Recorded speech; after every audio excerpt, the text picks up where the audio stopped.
Hay un nuevo panorama del comercio mundial impuesto por Donald Trump y el escenario geopolítico está cambiando. Para hablar de estos temas, estamos ya en comunicación con el politólogo Rodrigo Sarazaga. Hola, buenas noches. Qué gusto saludarlo. ¿Cómo va todo?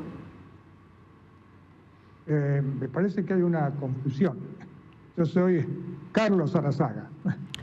Rodrigo, mi hermano. Ah, bueno, no, lo estoy viendo. Hemos cruzado los nombres, pero tenemos muy claro, hemos hablado con usted en distintas oportunidades, Carlos, que ha sido asesor de la Reserva Federal allí en Dallas y es uno de los mejores conocedores de lo que ocurre con las decisiones económicas y financieras en los Estados Unidos. Y justamente la guerra de los aranceles es una vez más el tema que nos convoca, porque las definiciones aplicadas por el presidente Trump y las repercusiones que hoy, a partir de la decisión de China, han agregado un condimento extra a esta situación, es uno de los temas convocantes. Sabemos cómo empezó, pero ¿cómo termina?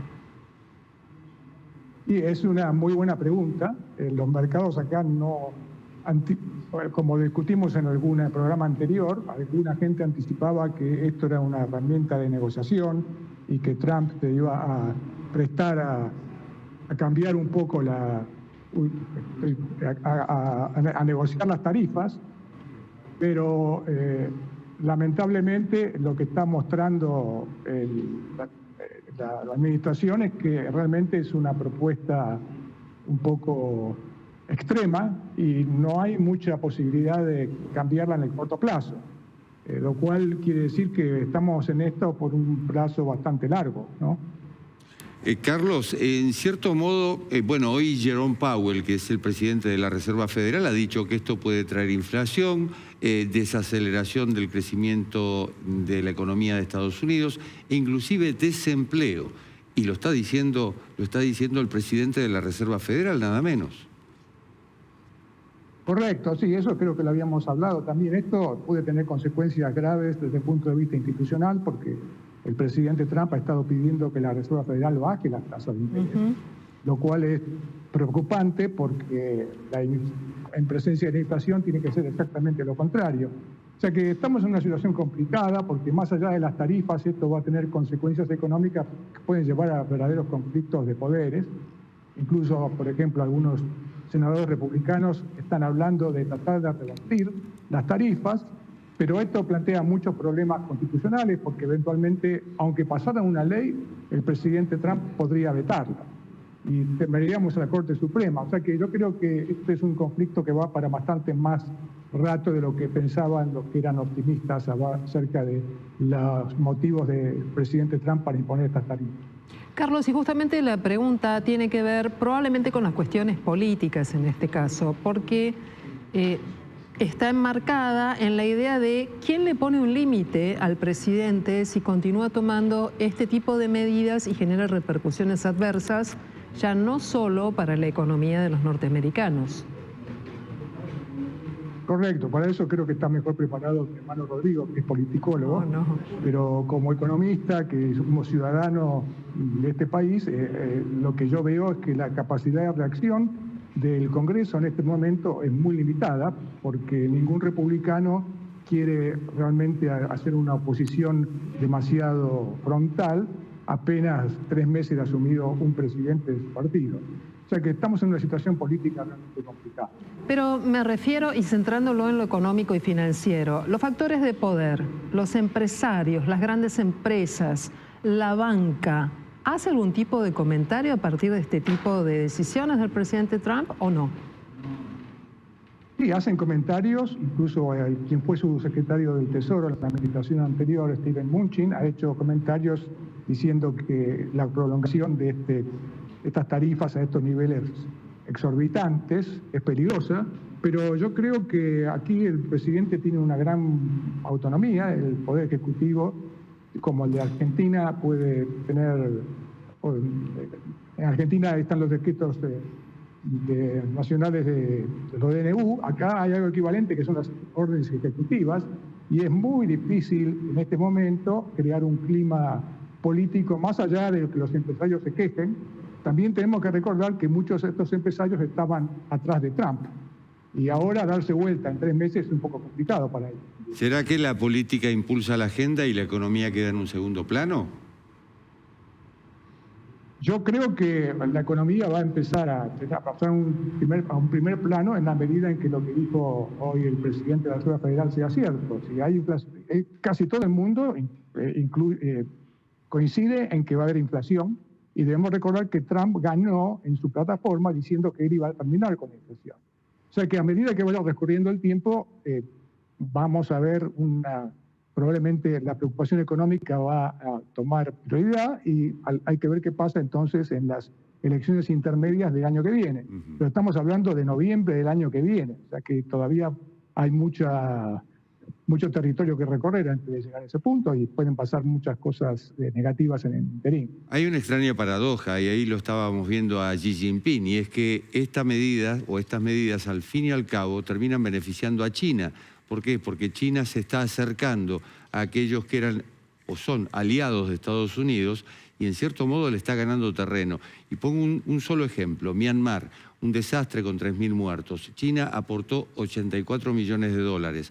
Estados Unidos, 2 días después, prometió apenas 2 millones de dólares. Y esto tiene que ver con el prácticamente cierre de USAID, es decir, la agencia de solidaridad de Estados Unidos.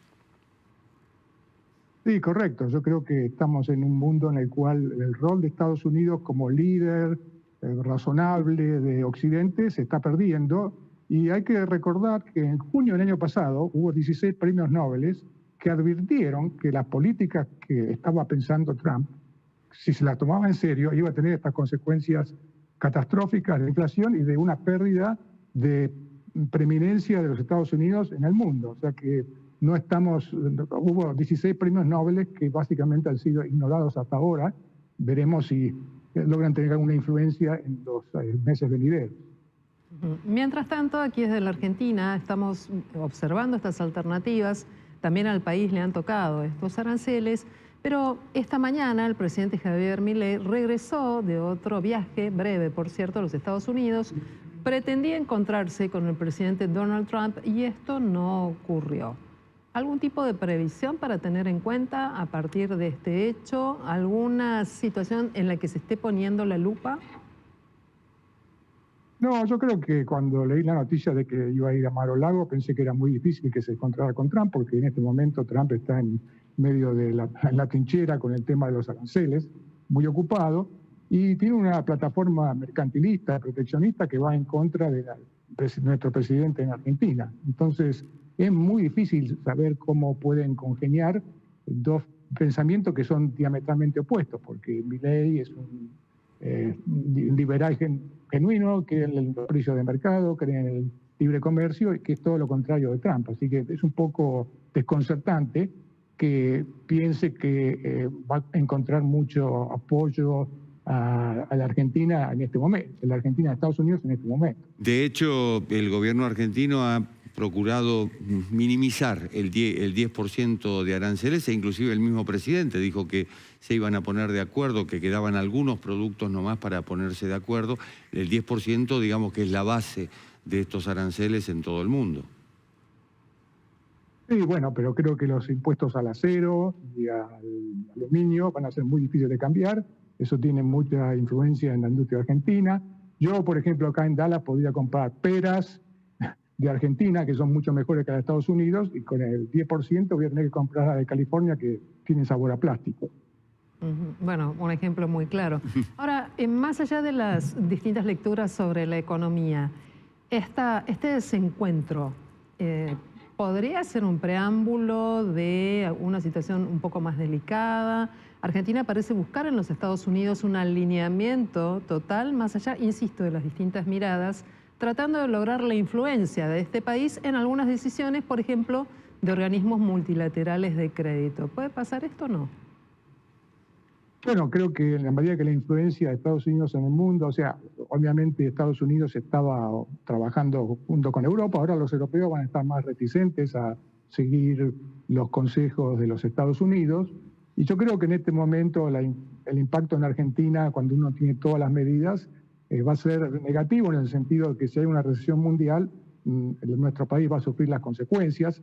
más allá de que haya algún encuentro, algún arreglo informal que permita bajar los aranceles en algunos productos argentinos, yo creo que una situación de crisis internacional va a afectar mucho más que cualquier arreglo bilateral que se pueda hacer con Estados Unidos en este momento. Hay un dato que es curioso y es que la Unión Europea en estas últimas horas empezó a mirar al Mercosur y curiosamente el presidente de Argentina quiere un tratado de libre comercio con Estados Unidos.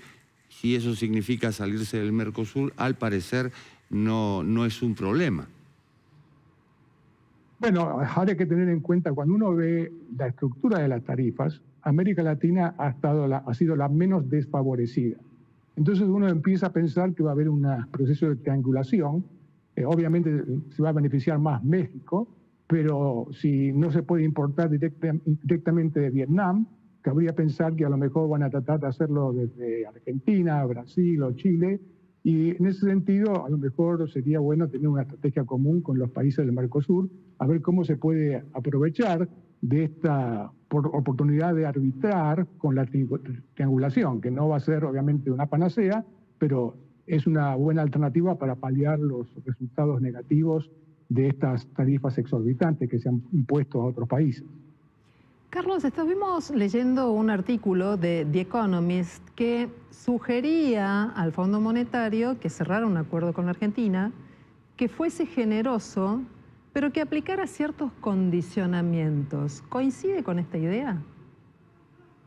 Bueno, yo creo que sí, porque el problema es que siempre existe la tentación de quienes están a cargo del poder de la economía, de usar el dinero que está disponible con la idea de que el futuro va a ser mejor, entonces nos endeudamos ahora, pero después cuando las cosas mejoren no vamos a tener problemas. Yo creo que ese optimismo a veces es un poquito temerario y yo creo que el Fondo Monetario ha comprobado esta tendencia en la Argentina, en gobiernos anteriores, que cuando se le dio mucho dinero lo usaron para defender un tipo de cambio a un nivel artificial, y yo creo que ahora sería conveniente para la Argentina que hubiese un control sobre el uso de ese dinero en la acumulación de reservas. O sea que sería realmente ratificar o realmente reforzar lo que dijo el presidente Milei, que este préstamo sería para sanear el Banco Central y no para dilapidarlo en maniobras financieras como el carry trade o otras ganancias de corto plazo que en el largo plazo son perjudiciales para el país. Hablando de reservas, el Banco Central volvió a vender por segundo día consecutivo por la demanda genuina de dólares. El tema es cuánto se puede sostener este esquema. Claro, bueno, eso es la preocupación que tiene el Fondo Monetario y justamente el problema es que no tener reservas en estos momentos de crisis internacional es un problema serio, porque obviamente si hay unas corridas, el gobierno le va a costar soportarla. O sea que creo que sería sabio que el fondo le dé un préstamo, pero que sea para reforzar las reservas y con un uso muy limitado para defender el peso, porque lamentablemente yo creo que esta es una situación que van a enfrentar todos los países emergentes, que va a haber un pánico y que los bancos centrales van a tener que, los que tienen reservas van a poder aguantar mejor que los que no las tienen. Lamentablemente Argentina no las tiene y vamos a tener que vivir con esas consecuencias que obviamente no son originadas en el gobierno argentino, sino lamentablemente la situación internacional. Muy bien, Carlos Arazaga, economista, asesor de la Reserva en Dallas. Le agradecemos mucho esta conversación, como siempre, para poner el foco en las decisiones económicas y financieras que está tomando la administración Trump y sus repercusiones a escala mundial. Gracias, buenas noches. Al contrario, buenas noches. Un gusto hablar con ustedes.